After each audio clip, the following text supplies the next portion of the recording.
Hey, if you haven't heard about Anchor, it's the easiest way to make a podcast. Let me explain. It's free. There's creation tools that allow you to record and edit your podcast right from your phone or your computer. Anchor will distribute your podcast for you so it can be heard on Spotify, Apple Podcasts, and many more. You can make money from your podcast with no minimum listenership. It's everything you need to make a podcast in one place. Download the free Anchor app or go to anchor.fm to get started. Listen closely. Download the free Anchor app or go to anchor.fm to get started. And then you can listen to me, Brandy Joy, with a voice to be reckoned with.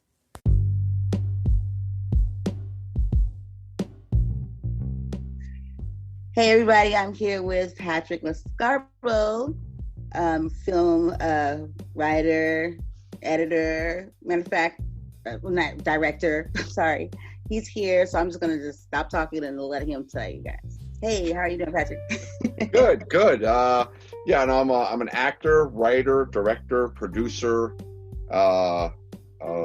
basically kind of a jack of all trades. So. Wow, that is a lot. It's a lot of hats you wear there. Yeah. I'm trying to take some of those hats off during this for this film. So I've already started delegating some stuff to other people, which is making my life a lot easier. Yep. I had a boss always told me, work smarter, not harder. Exactly. To everybody else. Cool. So Patrick, I noticed. So you do comedy, right? A lot of comedy. I've filmed a lot of comedies. Yeah, I actually did stand up when I was much younger. But obviously, I'm acting now, so that tells you kind of where my stand-up career went. Okay, awesome. When did you stop? How long ago was it? When did you stop doing comedy? Oh my God, that was the way I got into doing stand-up. Actually, it's kind of a funny story. I haven't done stand-up since I was like 23. I want to say, yeah, about 23 years old. I'm 47 now. But yeah, a friend of mine owned a bar. I lived in Vermont at the time. A friend of mine owned a bar, and he used to have a comedy night. I think it was like every other Thursday night. He would have a comedy night, and he would have some headliners come in, and he'd have people, of course, to warm up the audience and whatnot. And one night, I guess one of his headliners was going to be really late, and he didn't have enough people to warm up the crowd. So he called me up and goes, "You're funny, right?" And I'm like, I everyone seems to think so. And and he's like, "Well, I need someone to cover for 10 minutes." And I'm like, "Okay, well, I don't really have 10 minutes worth of material." And he's like, "Well, just come here and cover my butt." And I'm like, "Okay." So I went over there and I did. I covered for like 10, 15 minutes. I just started making up stuff and talking to the audience and whatnot. And then the headliner got there and he did his thing. So it became, every time someone would basically back out on him, he would call me up and I would go there and I would do stand up for him. But I only did that for about a year. And then I was like, this is too hard. This is too hard to I mean, it's I don't have anyone to blame if this goes wrong. See, that's the beautiful thing about acting. If something goes wrong on a stage, I can blame it on like the light guy or the sound cue or my co-actors. But if you're doing stand-up, it's just you. So if you mess up, it's all you. So I was like, I can't do this. This is too scary. It's the only thing I've ever been scared to do, actually. I've been acting since I was 9. I've never had stage fright ever until I went up there and had to do stand-up comedy by myself. Oh, wow.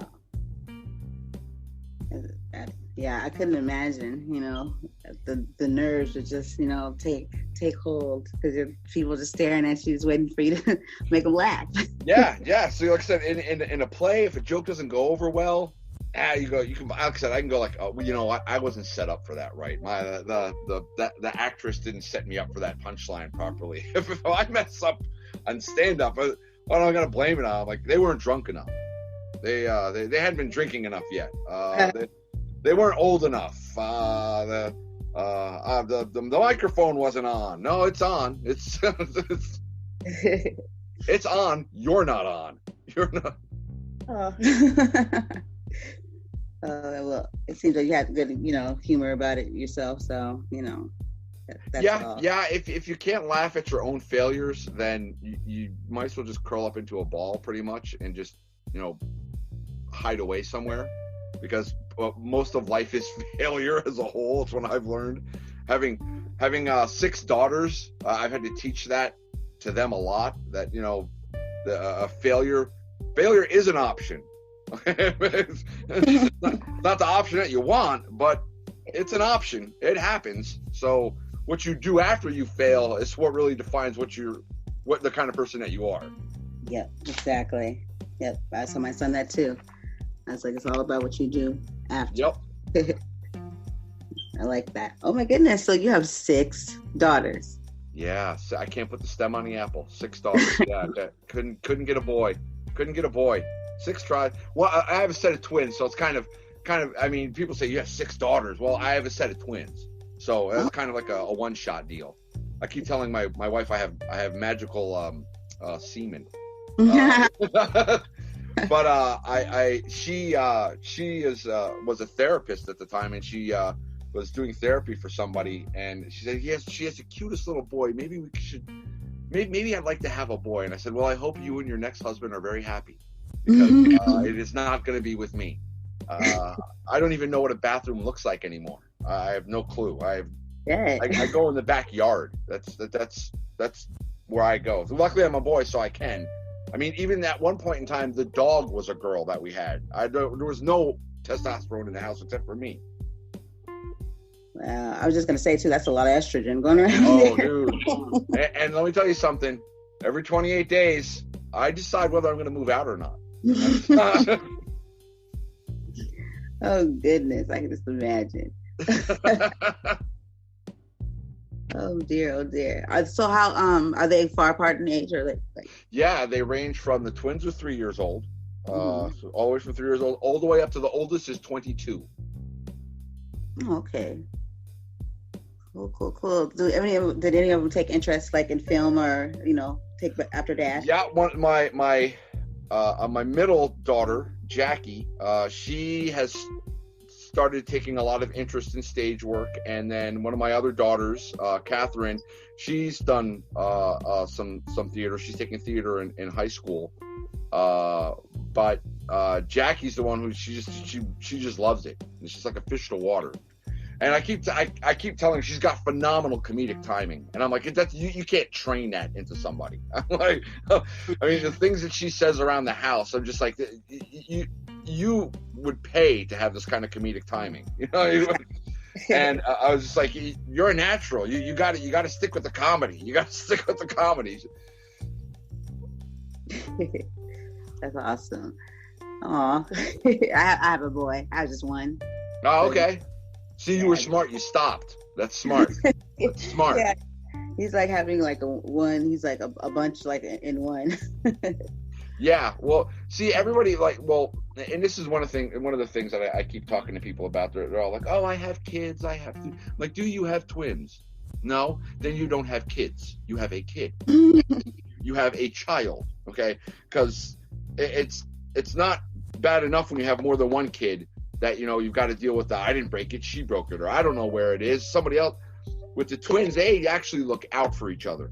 They actually, yep, they're 3 years old, and they pull little schemes, and one's always the lookout and one's always the perpetrator, and that's the way it always works.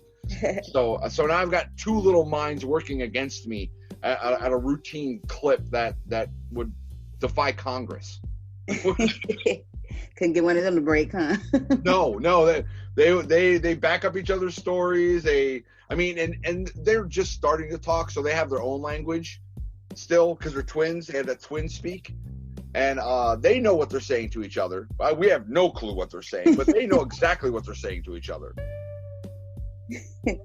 Oh man, that reminds me of that movie Baby Talk. I don't know if you ever seen that. Yes. Yeah. Yeah, I'm waiting for one. I swear they're plotting against us on a routine basis. Oh man, that sounds awesome. That's got to be a good time. It's fun. It's fun. They're probably going to end up being extras in this movie, because I have some spots for kids in it. because basically part of the movie takes place in a town, and they're definitely going to be in it. The twins are going to be in it. Jackie's going to be in it. So I'm like, hey, I've created some of my own labor force. So there you go. I've created my own labor. You guys are getting paid by me not burying you in the backyard. That's how you're getting paid. Oh goodness, you're funny. I'm definitely gonna have to check it out too, because I mean, definitely they're comedians, and I think that's adorable, and I definitely want to see that.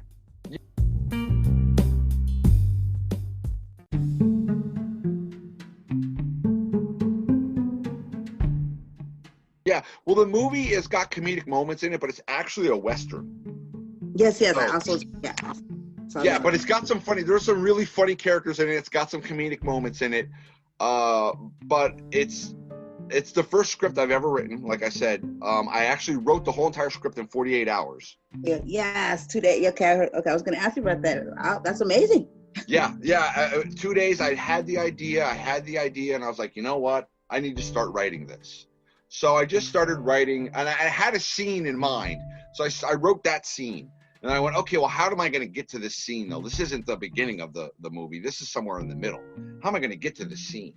And then I went back to the beginning. I started writing and putting the little insert key on my keyboard in front of that scene, and then started writing everything all the way up to it. I'm like, okay, well, this isn't the end. Now so I went past that point that I had already written. It's kind of like I wrote Star Wars, but I wrote it in just one script. Because Star Wars started in the middle, then they went back to the beginning, and now they went to the end. So that's kind of how I wrote this. And when I got done, I'm like, I have 126 pages. Wow. I didn't think it was going to be that long. Okay, this is a feature, because I thought it was going to be a short. Really, I thought it was going to be like 30, 40 minutes. I'm like, no, this is an hour and a half. Possibly longer with all the B-roll footage. When I started thinking about it, I'm like, well, this is my first script, so you know what I'll do is I'll enter it in some festivals, because you always think you're a really good writer. You always think like, oh, I've written a masterpiece. I'm phenomenal. I wrote a script in 48 hours, and let me see how good it is. So I sent it out, and the first film festival that I sent it out to was the Wild Bunch Film Festival, which is basically does a lot of just westerns. So I'm like, I'm gonna submit to film categories that I know my film's already in. So I submitted it to a Western film festival, the Wild Bunch Film Festival, and I won the first-time screenwriter award there, and I won best faith-based. And I was like, wow, okay. So let me enter a couple more. So I entered a couple more, and I've entered it in about 9 festivals, 12 festivals now. I've only been deleted out of one, like it didn't make the cut at all. But I won the Big Apple Film Festival screenplay competition. I ended up as a finalist there. The Los Angeles Film Awards, I got an honorable mention. And then the Austin Spotlight Film Festival, I won most original concept. So I was like, I've got something here. I've got something. And the Western film community, because I actually shot, I want to say 3 Westerns. I'd never been in a Western before until this past year, and I shot 4, actually. I shot 4 Westerns, was in 4 Westerns this year. And the Western film community, you want to talk about a family. Those guys are like a family. They completely help each other out. They look out for each other. There is no on in their vocabulary. It's okay, we can get this done, but this is how we got to do it. So there's not a no there. There's a, well, we can get it done, but we got to do it this way. Okay, not a problem. Well, I'd made some contacts through there, and I sent the script to a couple of those guys, and they were like, you got to make this. You got to make this. I was like, well, I've got a business background. I'm like, well, let me see what I think it would cost to make this. So I went looking, and I put some spreadsheets together, and I was like, whew, it's going to take at least $60,000 to make this. I don't have $60,000. I have 6 daughters. I don't have $60,000. I don't have $10,000 per child. Okay. But I am willing to rent them out for $10,000. No, anyway. So I was like, and I one of the guys who was on one of the film sets, He's very business savvy as well. He's like, you know what? I'll be your executive producer. You tell me what you need, and let me tell you if let me tell you if it makes sense. So I sent him the script, and he said, yeah, you could shoot this for $60,000. You could definitely shoot this. You know, he goes, the more would be better, but you could shoot this for bare bones $60,000. I was like, see how much money I have laying around. So I saw, and I'm like, well, again, don't have $60,000 laying around. I got some money. So I was like, you know what? I'll put my money into it. And then what I'm going to do is I'm going to do an Indiegogo campaign. So I decided to put up it doesn't start until the 1st because we've been fine tuning it and making sure that everything's on there. And we have started an Indiegogo campaign, or will on the 1st of January, to get the rest of the funds. And I've already gotten so many people that have been interested in the film itself. The casting call alone, now I've cast stuff before. I actually casted the play Doubt, which is easy. It's 4 characters. I was playing 1, and then I cast the other 3. And I only got I want to say 15 responses for that, right? So I put the casting call out on Backstage for Chance and Circumstance, and I've gotten over 1,500 responses. Wow. For people who want to be in this. So I was like, wow, I can't see 1,500 people. There's no way. I don't even like 1,500 people. So there's no way I can do this. So I set up an audition. I've invited about 221 of them to come, and I actually open up an open casting call, so anybody who sees it on Facebook can come as well. And I've already gotten 221 people who said they were going to come. So I was like, wow, okay, well, we're making this. So I've gotten a lot of the legwork. I already have a pre-production crew set together. I have an executive producer, a director of photography.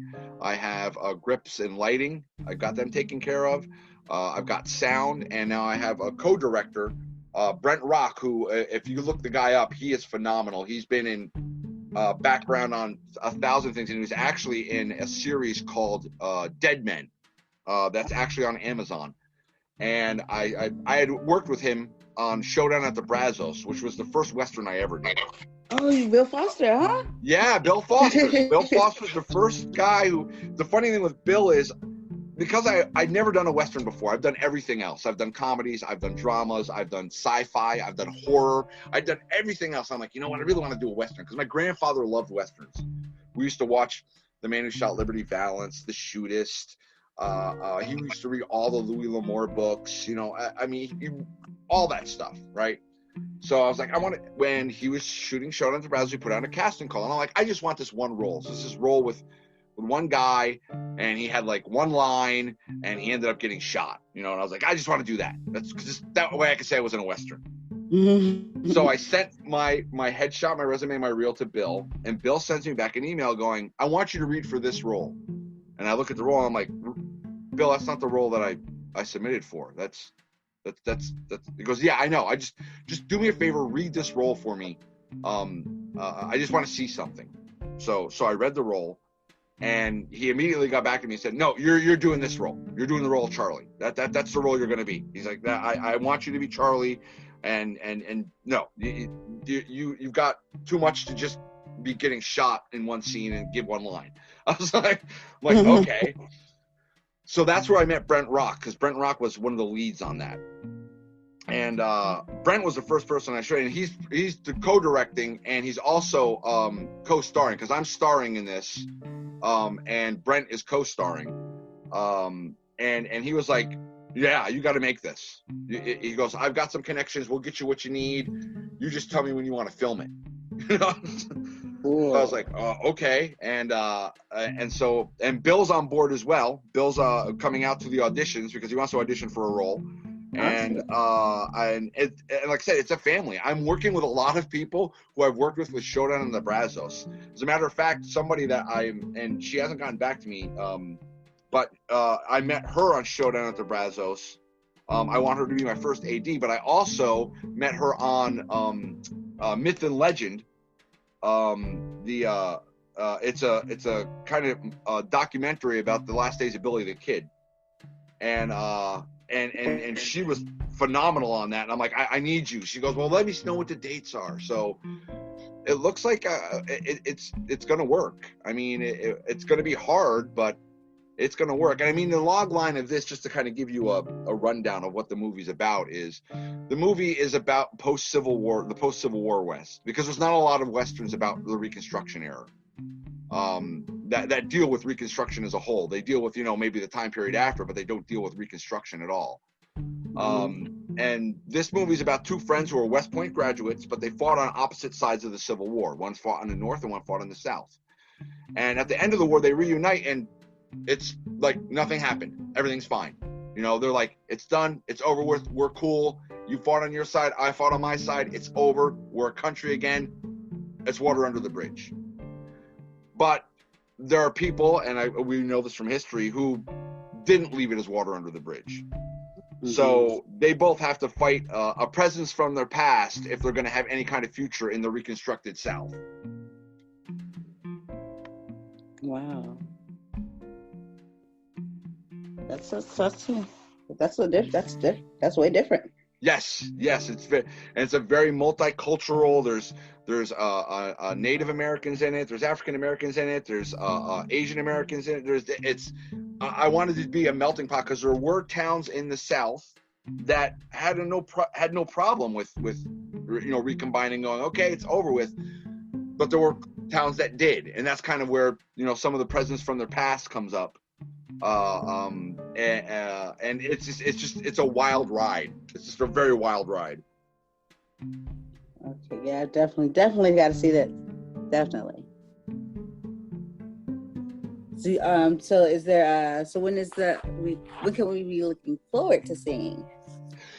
So I've put myself into that. We're trying to. The Indiegogo campaign goes live on January 1st, and then we want to have the funds, and we want to shoot the last week of February, first week of March. I'm trying to do the whole entire film, if we get the funding for the whole film, in 2 weeks, which is very, very adventurous, or very ambitious, I should say.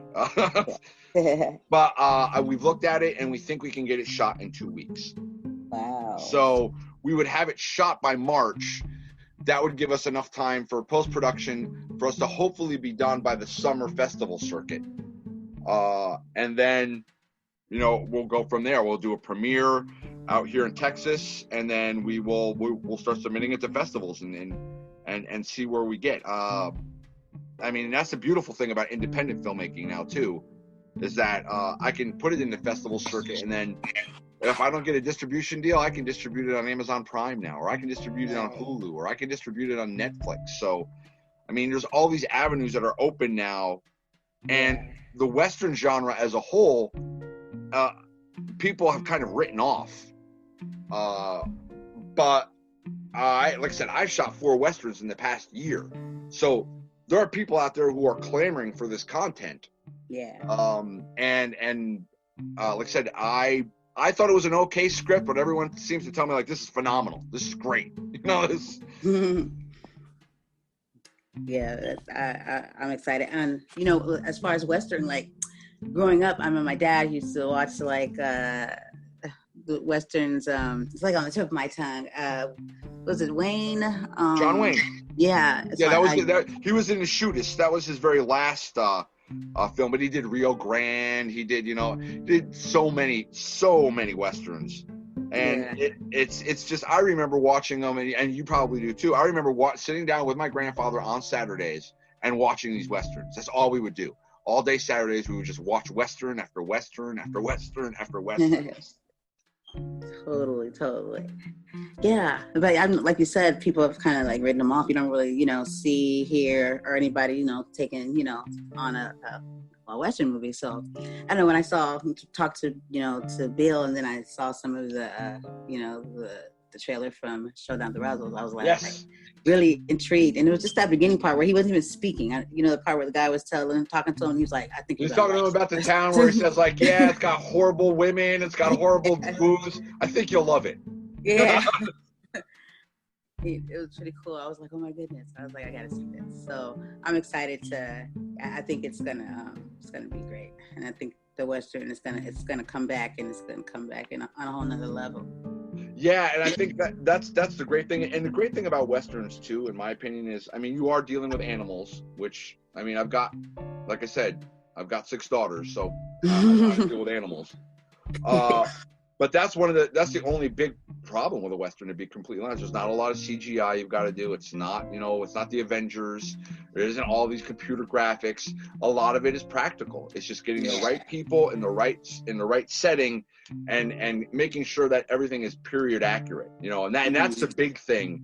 That I got a guy on that is doing my horse handling, and he has just been a wealth of knowledge.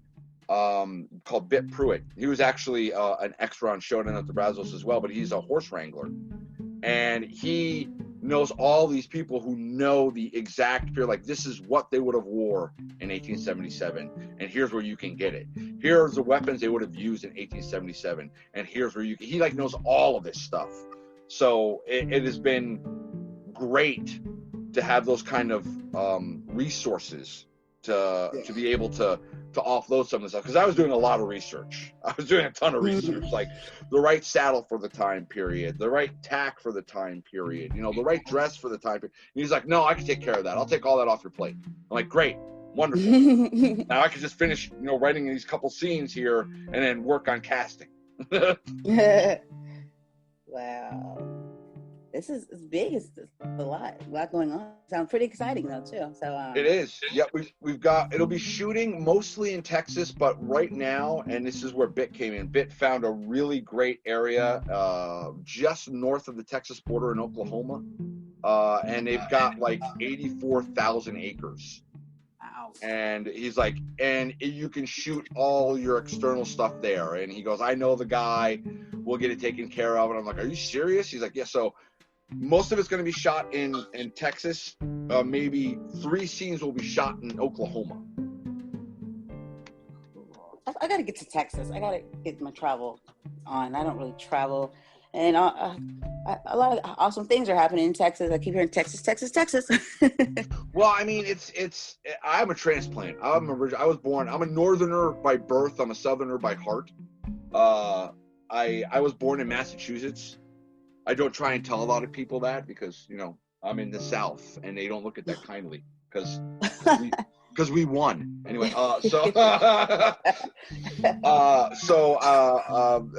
they, like I said, they've been very accepting of me. I just don't tell them I'm from the North. They kind of figure it out from the accent. They go, you ain't from around here, are you? I'm like, well, no, I'm not. But I'm not from Boston. Yeah, I'm from Boston. What do you want from me? The Sox, Red Sox. Oh man. So there's a story that I've been told a little about this horse that fell.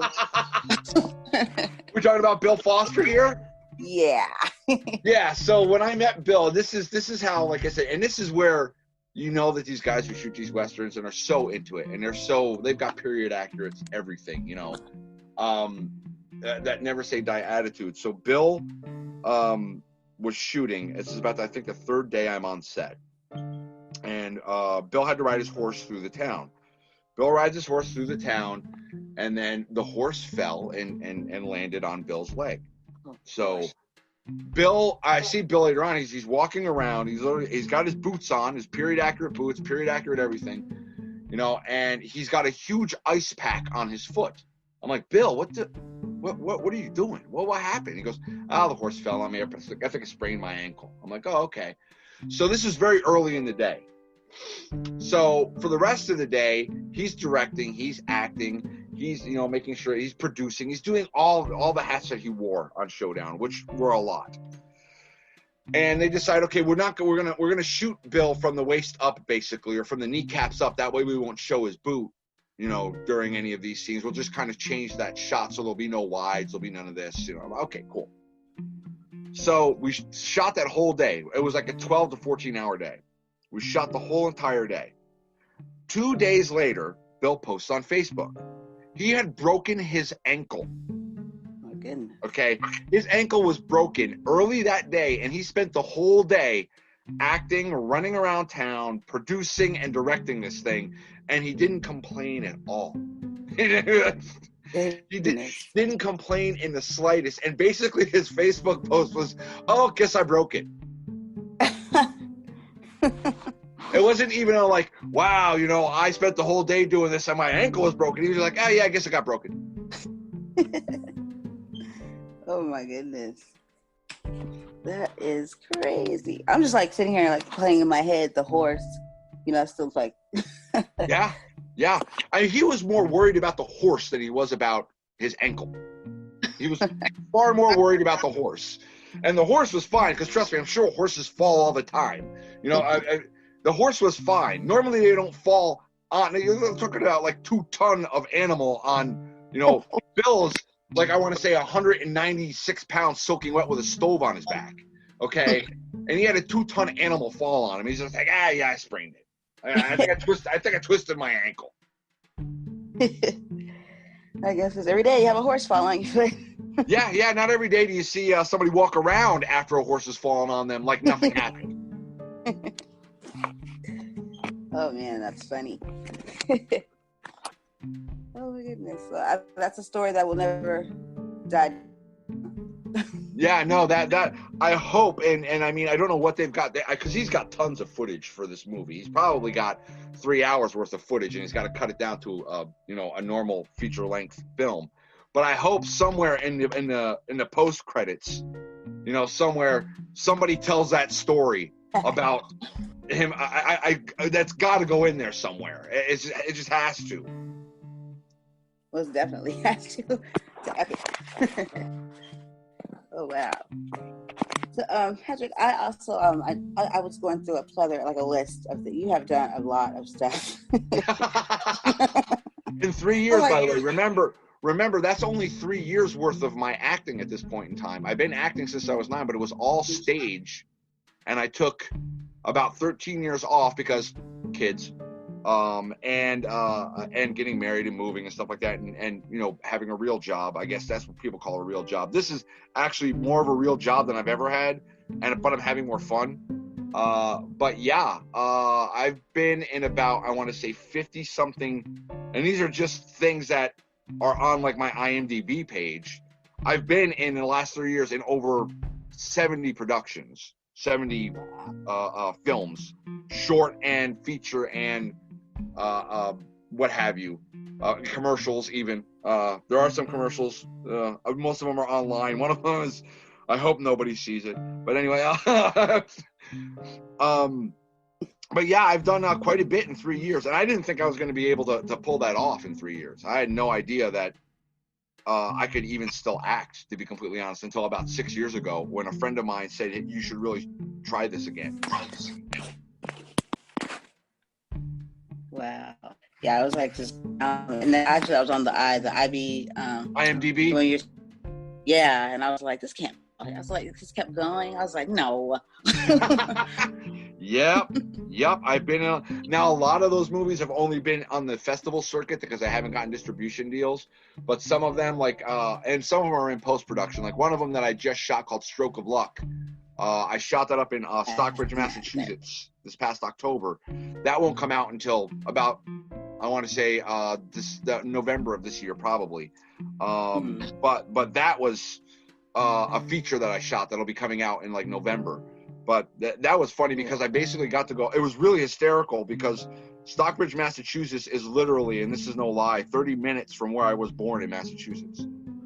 So I found it incredibly funny that I traveled all the way down to Texas to act in a feature film 30 minutes away from where I was born. I had to leave to get cast back at home. Oh my goodness, that's funny. Oh goodness. I also noticed, okay, so you did a few horrors, and I would just like to say that's my favorite genre of movies. Yeah, I've done a couple horror flicks. One of them's on Amazon, and it's a thing that I can't let my children watch. Oh my! So, what would you say? Out of all, I think I know the answer, but I'm just gonna ask anyway. what is your favorite? What was your favorite genre of movie to be a part of or be in? Oh, my favorite genre. I love comedies. I just love being in comedies. I think it's because there's so much funniness that this world needs that I love being able to kind of bring that to people. Which is why even in this Western script, there are a lot of funny moments, just because I was like, it can't be too serious, because I'm not that serious. But I think my favorites are comedies, just because I can play so much. I can just mess around and do things on set that a spur of the moment. Because sometimes your director will give you a free take. Hey, here's a free take. Just kind of do what you want. And I'm like, oh, okay. Which is the worst thing that a director can ever say to me, is just do what you want. That's the worst thing they can ever say. Because 9 times out of 10, when they say do whatever you want, they're like, all that was great, but can you shorten it up? Because I'll go on for hours. But I love comedies, but Westerns just have this feel to them. They just have this feel. There's this rich history, this rich amount of story that can be told, that I love the period costumes. I love all of them. So comedies and Westerns. If I could do a Western comedy, if I could do Blazing Saddles, if we were allowed to remake Blazing Saddles, I would do that in a heartbeat. That'd be cool. Yeah, that'd be pretty awesome. It was funny. They asked Mel Brooks about that. They said, do you think that they should remake Blazing Saddles? So you think you could do a remake? He's like, no, we went too far the first time. You can't do that anymore. It's like, we went way too far the first time. We didn't think we were going to get away with that. Oh man, is there because it seems like you've done so much. Is there like a type of movie that you have always wanted to tap into that you haven't yet, but that you kind of like? Yeah, I haven't done, and I mean, and this is going to sound so stupid because most people get blasted for this, but I would like to actually do a romantic comedy. I would actually like to do a rom-com. Poor Matthew McConaughey got destroyed by romantic comedies. I mean, he was a great actor. His first movie he ever did was A Time to Kill, and he was very dramatic in that. And after that, for like, I want to say 10, 15 years, he did nothing but romantic comedies, and he got destroyed for that. And then he stopped doing rom-coms, and now he's back with a vengeance. And he has just become this incredible actor that has been able to turn his life around from rom-com. So basically, I want to do a rom-com because I guess I want to see if it'll destroy my career or not. Will it completely destroy everything I've done just because I did a romantic comedy? Oh man. Oh, you'll bounce back from it if you did. Yeah, and that's, in my opinion, that's the staying power of an actor. Like, Matthew McConaughey is a great actor because he's done rom-coms and he came back from it. He came back and became an Academy Award-winning actor for Dallas Buyers Club, and he was in True Detective and Wolf of Wall Street, from things like Sahara and Ghosts of Girlfriends Past and Failure to Launch, all these horrible romantic comedies. And he was like, you know what? I got to take some time off so people forget that I did those things. Hey, didn't he also did he do the very first Texas Chainsaw? No. He wasn't in the first one. Second one, huh? I think he might have been in the remake. The remake, the Rob Zombie remake, I think he might have been in. That seemed like it was like one of those older ones. It was like a prom night or something like that of some young kids. Oh, he might have been back in the day. I remember one of my favorite roles of his, to be completely honest, is Dazed and Confused. He was so funny in that. Oh yeah. I mean, it was so, and that was a romantic comedy that he was in, but he wasn't like the lead character, so it was okay. It was okay for him to be the side creepy character who's like, you know what I like about teenage girls? I get older, they stay the same age. All right. Oh my goodness, that's so funny.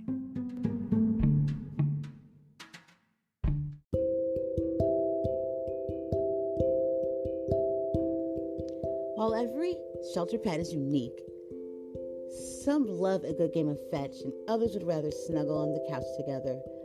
However, there's one thing that they all have in common. They're all pure love. Right now, millions of pets across shelters and rescues across the country are waiting to be adopted. Did you know that only 44% of dogs and 47% of cats in American homes come from animal shelters and rescue groups?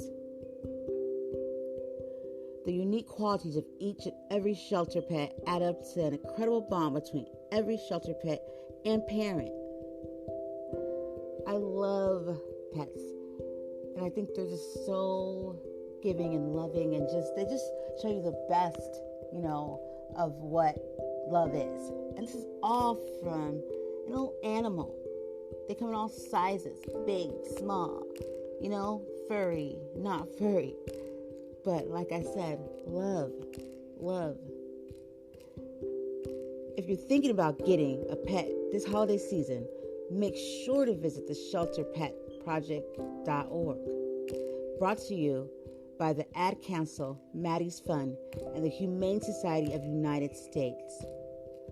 Please consider these animals need love, and they need you, and you need them. Thank you. And a voice to be reckoned with. We support the animals and their safety and their love.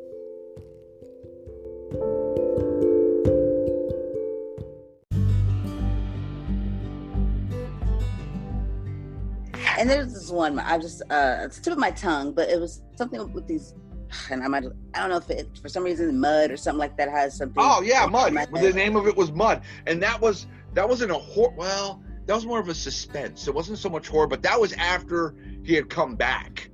Okay. That's after all of his romantic comedies. Like he did Mud, and then like the tail end of those romantic comedy bits that he was like The Lincoln Lawyer. I don't know if you ever saw that one.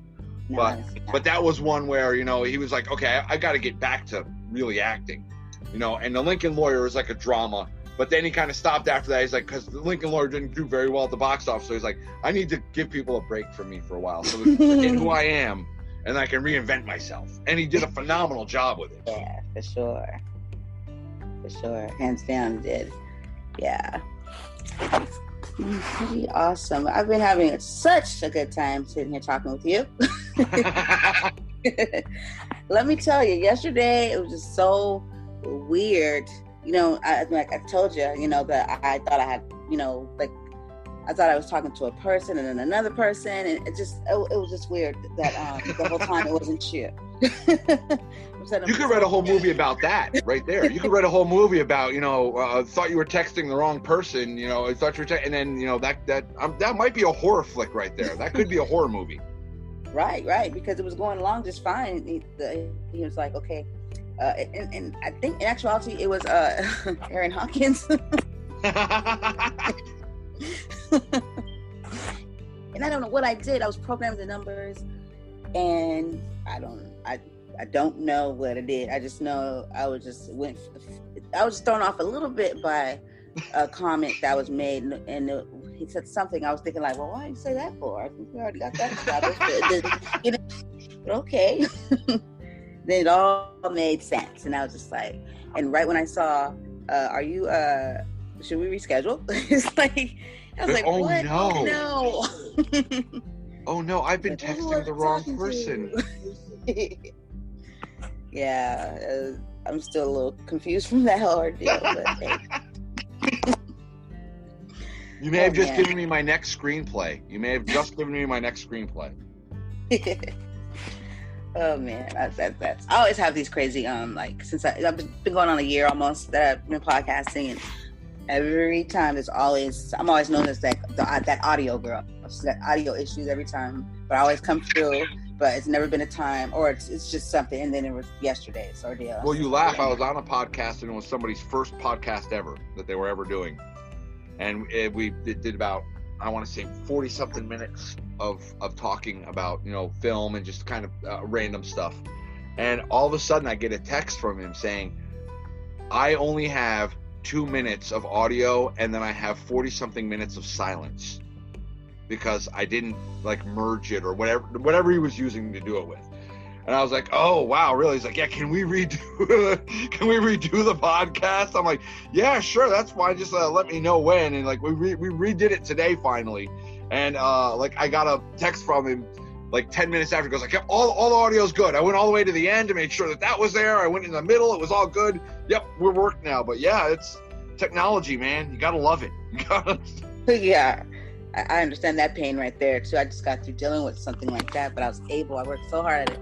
I was able to retrieve it somehow, because I was thinking I got to go back down the list of people, and Bill was one of them, because I did a show with him, but I did another one. So we did one about the movie, and then one about, since I teach, his time in education. Yeah, that's a great thing about Bill. Not a lot of people realize this. He was like a school administrator he retired from that, actually. Yeah, 30 years, superintendent and then principal. Yeah. Mm-hmm. So he had a lot, because I advocate for bullying.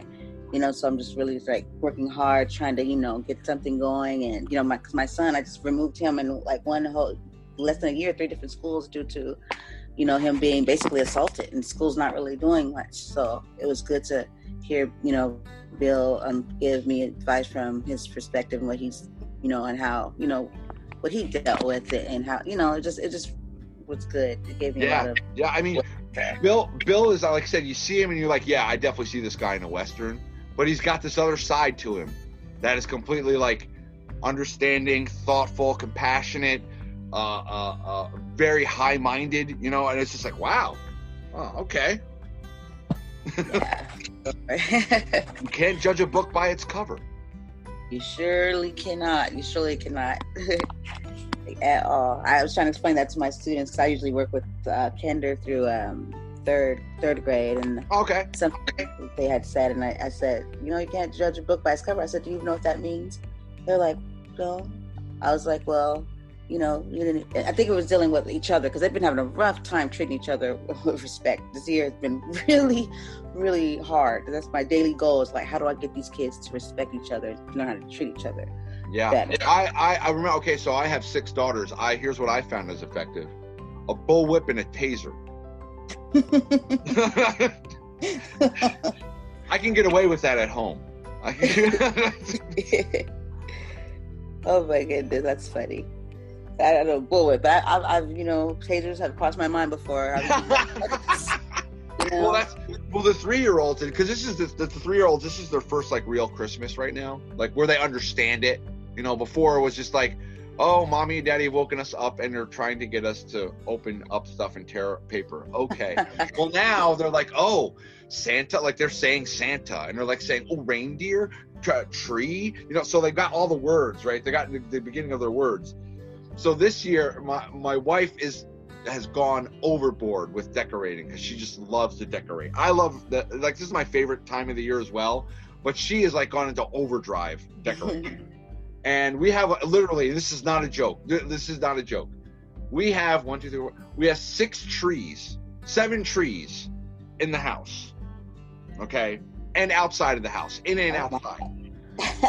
She was so wanting to like decorate. There was literally a tree. I guess somebody on our road, they had moved houses, but they had bought their Christmas tree early. So instead of transporting their tree from one house to the other, they just threw their tree away. She made me go and get the tree and go buy another tree stand so that she could have another tree to decorate. So now this year, but of course with their ability, their mobility and their loquaciousness and everything, they also want to touch. So last year, I have this little train, this little Polar Express train that goes around the bottom of the tree, and I had it last year, and I had it the year before that, whatnot. Well, unfortunately, the train has been derailed numerous times, so the train is now off the tracks because they keep taking it off the track, and they keep taking like some of the ornaments off and moving them to other places or hiding them. And I told her, I'm like, what we need to get? We need to get one of those dog shock collars with a little yard thing, just put it around the tree. Okay. So that when they get close, and then, after about a week, they'll stop. She won't let me do that. Oh, darn her. Oh, all this namby-pamby snowflake stuff. Oh, dang it.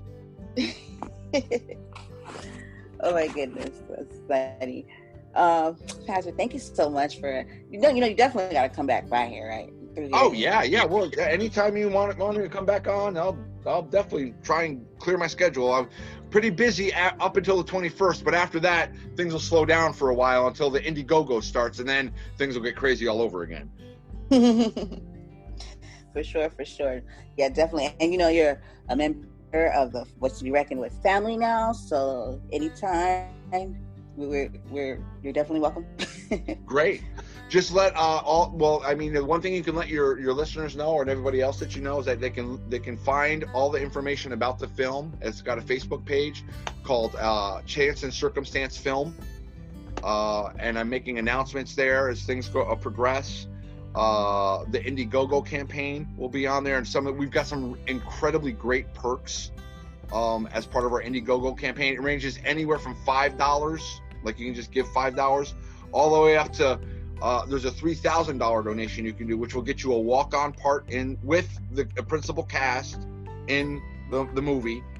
You will also get a signed poster. You'll get to eat breakfast and lunch with the principal cast and see how a movie's made. You'll get the whole entire experience of being an extra on a set and kind of seeing how a movie's made. And like I said, you'll have a scene with and it'll just be a background scene, but you will get, whether that scene makes it into the movie or not, you will get that footage, so you'll always have a video of, look, I was on this movie set. So that, and then or you can choose the other portion of that will be, you'll be able to choose a great seating at our premiere. When we premiere it, you'll be able to sit with the main cast during the premiere. You'll get the swag bag that all the the high mucky mucks always get at a premiere, and you'll get 2 free drinks. And as I said, there are things like signed movie posters that you can get. There's a signed set used copy of the script, a set used prop. So there are all these wonderful things, and you can just give $5 because every dollar helps. This is almost like I keep equating this a lot to some of my friends. This is almost like making an independent presidential campaign run. It's like, I'm great. If someone wants to give me $60,000, by all means, give me a call and we'll arrange something. and I'll take the $60,000. But it's going to be built on $5 and $10 and $30 donations. It's going to be built really on that, I think. But we've got such a wonderful cast. We've got such a like I said, Brent Rock is going to be playing Hobbs, the other main character. There's a girl by the name of Amanda Smith. She's going to be playing Jessie, who's a girl from the town. And then there's a girl called Raven Hart. She's going to be playing a Native American woman. That's part of the story as well. So, we've got that main cast, and we're fleshing out the rest, but we've got just such a great cast of people, both in front of the lens and behind the lens, that really are just chomping at the bit, forgive the pun, horse pun there, chomping at the bit to get this really made and do it the right way. For sure. And you definitely have a donation coming from, this way. Always want to be supportive of, awesome. I just want to be supportive. Yeah, and just everybody, no matter what donation level you give, that's the one thing I wanted to stress. No matter what donation level you give, you will be in the end credits as a special thank you too. Every single person who gives $5 all the way up, doesn't matter, because a film like this, especially independent, can't get made without those independent people, those people who are like just willing to like I said, give up their Starbucks latte for the day to help us put this on, because this is actually going to be one where, because I've been on a lot of sets where people didn't get paid, everybody is getting paid on this. I don't care if it's $10, they're all getting paid on this. Because I've kind of stopped doing free work unless it's for favors. And by the way, anybody who listens to this podcast and I've done free work for you, guess what? Favor time is coming. I will be calling in favors very shortly. But I have been on a set with the same director who's shot like 3 or 4 features and paid nobody. Wow. And I'm like, wow. He's paid his crew, but didn't pay the cast. I'm like, yeah, no, that's not gonna fly. That's definitely not going to fly. So, I mean, everyone from townsperson number 3 all the way up on the chain is getting paid to do this. Awesome. That's good. And as they should. Yes, as they should. I mean, and that's the thing. People don't realize how much it takes to make a movie. Now, granted, I think, you know, the things like Avengers and whatnot, those budgets are way overblown because you're working with a union and you're working with this. Well, the beautiful thing about independent and shooting in Texas is I don't have to do it by SAG rules. I'm going to take SAG precautions for safety and all of that stuff. But I don't have to pay those SAG wages as of yet because we're not a SAG city. We're not a SAG state. So that's kind of the beautiful thing of shooting in Texas.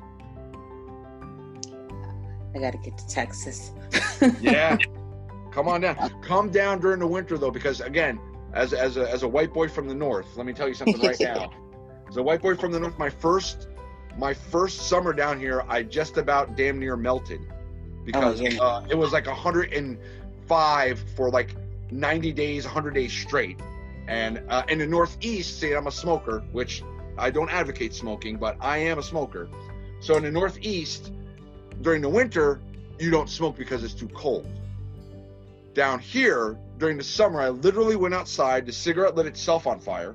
Oh, no. And I basically was like, okay, I'm done. I'm done. I'm going inside. It is too hot to smoke. Oh, damn. I don't do well in the heat either. And sometimes I complain about this San Diego. I know we don't got nothing on. No, so like right now it's beautiful. Today for me it's like 41 degrees out. I'm like, oh, this is, yeah, I can deal with this. And even when it's like 80 degrees out with no sun, you know, and I've got a nice breeze, I'm like, this is okay. It's those 103, 104. One film I shot it in Terralingua, Texas, and that's West Texas, just so you know. So it's basically desert. It's pretty close to desert. It was 120 in the shade when I was shooting that film. And they put a prosthetic on me and my character got shot. and they put a prosthetic on me and it kept sliding off. The spirit gum wouldn't stick. It just kept sliding off and sliding off and sliding off. And they're like, what are we going to do? I'm like, do we have spray-on Elmer's adhesive? They're like, yeah. I'm like, do it. Just do it. And they're like, are you serious? I'm like, just do it. Make sure you put it on a spot and we'll just rip it off afterwards. You know, just do it real quick. So, because it was literally, and this is no joke, it was literally going to be seen in the film for all of 33 seconds. So I was like, we'll put it on there. I'll jump down. I'll do what I've got to do. You'll see it, and then it will cut, and we'll just peel it off. So, sure enough, they glued it on there. It goes on. We used it. It stayed on fine because it was glue and it wasn't spirit gum. And the hair has not grown back on my stomach from where they ripped it off to this day. Oh my goodness. Oh my. So I guess it's safe to say it hurt. Yeah. It was. Well, the funny thing is, I'm like, pull it off quick. Just pull, like, you know, like when you pull off a Band-Aid or you pull off a scab. Just do it quick. Do it fast. And they tried, but their hands were slippery, so they half pulled it off the first time. And then they had to pull it off the rest of the way. And I was like, I hate you all. I'm going into the trailer now, and I don't want to talk to anybody for the next 20 minutes. I don't want to. Oh man, you got some funny ones. Okay. Oh, I got stories. Hey, when you have 6 daughters, you've got stories. I bet I'm still just like, wow. Stories and no time to pee is what I have. Stories and no time to pee. Got a bad bladder? Oh dear. Oh man, thank you so much for coming. My pleasure. Thanks for sharing with us about, just come back and keep us updated on the movie, and I'll definitely be talking about it on my show too, and just reminding everybody Yeah, you got it. Just like I said, you need anything from me, you let me know, and I'll clear my schedule. For sure. Thank you. And tell Bill I say hey. I will. I'll be seeing. As a matter of fact, I'm going to be seeing him on the 21st. He's coming out to auditions. Cool. But he's got the part. Stop. Well, hey, I don't give away parts. I told him that. He was like, well, I really like this part. I'm like, well, you really better audition well. You really better. He goes, well, wait a minute. I gave you a part better than the part that you wanted in my show. I'm like, yeah, it's because I auditioned well, isn't it? He goes, well, yeah. That's kind of. I was like, so hey, this is how it goes. This is how. Oh man, that tickles me. Okay, well, thank you so much. And before we head out, can you give my listeners for the holidays, I just want to spread nothing but joy and laughter and cheer. And so, can you leave us with some inspiring holiday words? Some inspiring holiday words. I love Christmas, so yeah, I can definitely do that. Remember, no matter how bad it is for you, there's somebody else out there that's having a worse day than you. So what you need to do is you need to look for that person and lift them up, because by lifting that person up, you lift yourself up. And that's what this whole entire season is about. It's about finding the best in each other. It's about making sure that everybody is taken care of, and that fostering that sense of family. Because hey, we're all humans on this big blue rock hurtling through space. So the best thing you can do is make life easier for everyone else around you, because that's going to make your life easier for yourself. Right, thank you. That was awesome. That's so true. Yes. Lift someone up. You got to. That's what it's about. That's what it's about.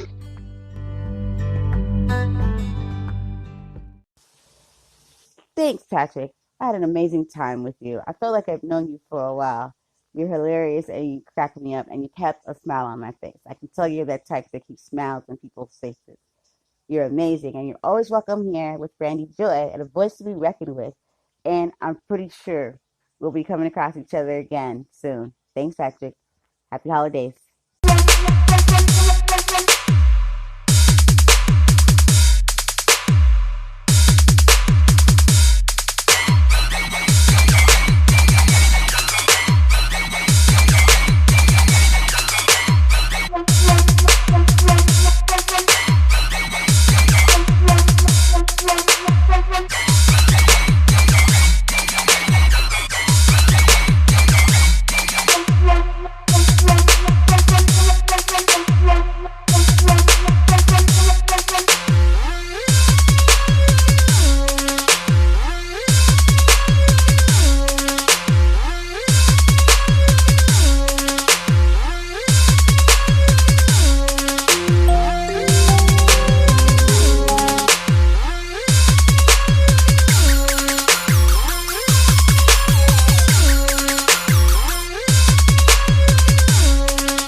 Buzz driving is drunk driving.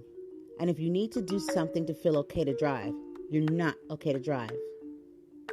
Did you know over 10,000 people lost their lives due to impaired driving fatalities in 2017? Enjoying a night out and find yourself oversharing or taking too many selfies? If the answer is yes, then you're noticing your buzzed warning signs. Buzz warning signs include overtexting, taking too many selfies, oversharing, chugging water to sober up, turning the music down to focus, chewing gum, popping mints, eating snacks to soak up the alcohol, drinking coffee to sober up, splashing water on your face, doing jump jacks. Wow. I mean, all these things to do to sober up to drive, when hey, how about you just don't drive? When you spot your buzzed warning sign, call a cab, car, or friend when it's time to go home. Just don't drive home. A message brought to you by NHTSA, NHTSA, and the Ad Council.